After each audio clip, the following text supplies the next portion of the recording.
Marvel. It's been a journey. From Iron Man to I Am Iron Man. These 10 years of Marvel were something else entirely. Not every movie was amazing, but where one movie failed, another made up for it. Marvel did something no one else could. DC, Universal, Sony all tried and failed. It's not an easy feat to accomplish, yet Marvel always delivered. Well, of course, until Phase 4. And beyond.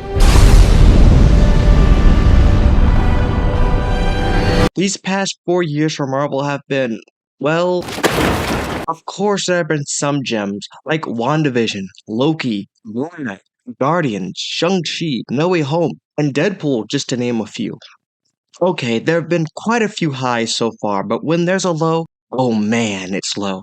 Marvel has a vast fan base of all different backgrounds, and when you have them all united against you, you know you have a problem. Like She-Hulk or Secret Invasion, it's not that you made someone a Skrull, it's who you did it to. If you wanted to make Rhodey a Skrull, fine, but don't have it where they switched him out in Civil War. Or Echo. Did anyone even watch that? I did, and let me tell you, you didn't miss anything. Or the Marvels. I don't even know if they knew what they wanted to do with this movie. When I watch and rewatch No Way Home, it feels like the director, John Watts, had just rewatched the Tobey Maguire and Andrew Garfield Spider-Man movies before sitting down to write No Way Home. But when watching something else, I wondered if they watched the Infinity Saga, or even the last movies in that series. Characters feel out of character, like Nick Fury in Secret Invasion, or Wong in She-Hulk. I know people don't like the Marvels, but at least they got the characterizations right. All the characters feel like they were continuations of their previous appearance. And then you have Eternals, which is not terrible on its own. It messes up the MCU's history. All they had to do was do it like the comics. And if you want to know what I mean, I'll link a video where we talk about that here. I wouldn't be surprised if the Eternals movie doesn't get a sequel. This movie doesn't make me want a sequel, or see these characters again. And every time I think about this movie, forget about it. Honestly, it's not because it's boring, because it's not. Or at least, I don't think so. It just doesn't feel like an MCU movie. It's not necessarily a bad thing. The cinematography is amazing, stunning, but it's definitely different from how the MCU typically feel. And maybe Marvel can start adapting that style a little bit more. Like the new Captain America trailer, it doesn't feel like another Marvel movie. It feels like a spy thriller. It's different than what we've gotten, and I hope we can see more of it. But the main problem with Eternals, I think, is that the movie is too ambitious. First it's Crow, then the Emergence, then a Civil War. Combined with trying to figure out each character's motivations, these are three different plot lines that could be a movie on their own. All these plot lines could work in one movie. I just think it could have been handled better, and I think that they tried their best, but I think that if each one was given more breathing room, they could have explored Crow, the Emergence, and the Eternals splitting up farther. I watched Deadpool Wolverine. It felt like a movie made by the Fox universe and Marvel, which makes sense considering Fox did the first two Deadpool movies. It felt like they tried, and you could tell with the quality of the movie. But the Marvels, I think they wanted to make a fun movie, but I think it lacks the emotional roller coaster of something like Guardians, where you can have a great laugh, then when things get serious, they're serious. There isn't a joke in sight. Now this scene is serious. And this scene is funny. How things will get brighter. Listen to these words. This works because this is his character. He was dancing when he was introduced in the beginning, and he's dancing at the end. And it's not like everyone around him is laughing. Everyone is confused, rightfully so. Why is this weird guy dancing when Ronan is about to destroy the world? Then, What are you doing? I'm about to destroy the world. It's not there to break tension, although it does. It's there for the story. This makes sense for the character. The Marvels had serious moments, but they didn't hit as hard as they wanted it to. The scales weren't balanced. There's chaos in you. It needs to be balanced. Balance will be restored. It has to be restored. Every Marvel movie has comedy, and I'm a huge fan and here for it. But I think recently the comedy has gone a bit too far. Or maybe not too far. Maybe too many unfunny jokes. Thor 4 is probably the most comedic movie of Phase 4, but that comedy undercuts the darker tones of the film. And there's nothing wrong with a comedy movie. I think a great example of an action comedy is Bullet Train. Without getting into spoilers, there are a lot of funny moments in this movie, but when it gets serious, it's serious. And the whole movie is funny within itself. Like at the end when we see the guy is...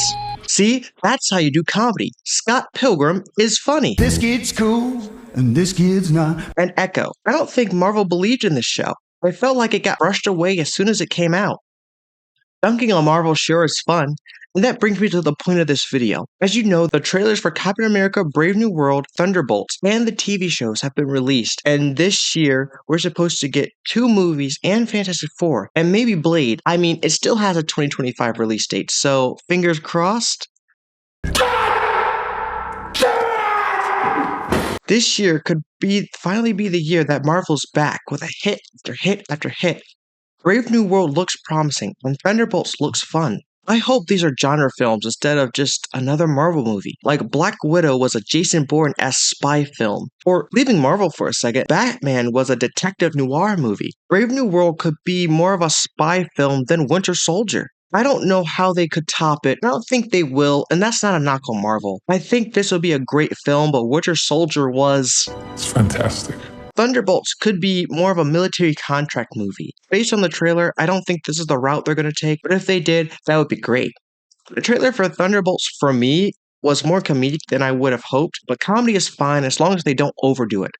I'm excited. For Fantastic Four, while I'm not a fan of a certain casting, not for the reasons others have said, I still think it will be a great film. Hopefully. And the TV shows on top of that next year seem like they have potential. If they're done well. I think Marvel has a quantity problem. Trying to release 3 movies and shows a year is a lot for a connected universe. But if Marvel can start decreasing their output, hopefully we can get better quality. These movies this year hopefully will be a back to basics movie. And that doesn't mean they can't use the multiverse, just don't make it a convenient plot gimmick.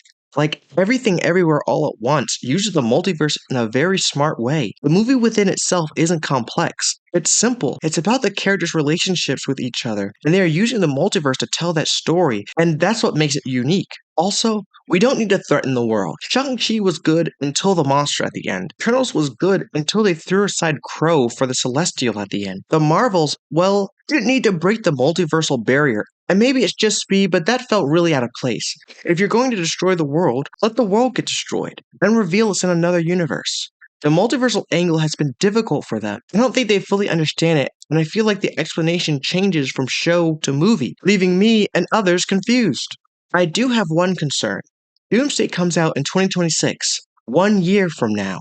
Will that be enough time for the audience to understand what's at stake? Marvel got rid of Kang and moved on to Doom. How will they explain this? Hopefully they do, and I think they will. This makes me think that one of these films will have a multiversal aspect to it. Probably Fantastic Four. Either way, I'm excited about what Marvel will bring this year. I hope Brave New World will be as good as Winter Soldier, and Fantastic Four as good as Fan-4-Stick. I'm kidding. I don't think anything will be able to surpass that movie. So, should we be excited? Let me know your thoughts in the comments below. But I would say yes. And if you're not, I'm gonna come find you.